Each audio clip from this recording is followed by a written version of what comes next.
વલસાડના જુજવા ગામ પાસે ખાણીપીણીની ટપરીમાં કાર ઘૂસી પશુ આડે આવતા દુર્ઘટના સર્જાઈ, ચાલકનો બચાવ। વલસાડ જિલ્લાના જુજવા ગામ નજીક એક કાર રસ્તાની બાજુમાં આવેલી ખાણીપીણીની ટપરીમાં ઘૂસી ગઈ હતી। આ અકસ્માતમાં ટપરીને ભારે નુકસાન થયું હતું। જોકે ટપરી સંચાલકનો ચમત્કારી બચાવ થયો હતો।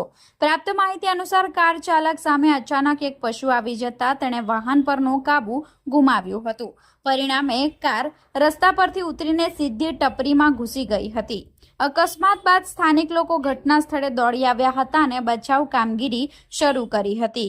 અકસ્માતમાં ઈજાગ્રસ્ત થયેલા કાર ચાલકને પ્રાથમિક સારવાર આપી નજીકની હોસ્પિટલમાં સારવાર હેઠળ ખસેડવામાં આવ્યો હતો। ટપરી સંચાલક સમયસર સ્થળ પરથી ખસી જતા મોટી જાનહાનિ ટળી હતી। આ ઘટનાને પગલે વિસ્તારમાં લોકોના ટોળેટોળા ઉમટી પડ્યા હતા। પોલીસે આ ઘટનાની નોંધ લીધી હતી અને અકસ્માત અંગે વધુ તપાસ હાથ ધરી છે।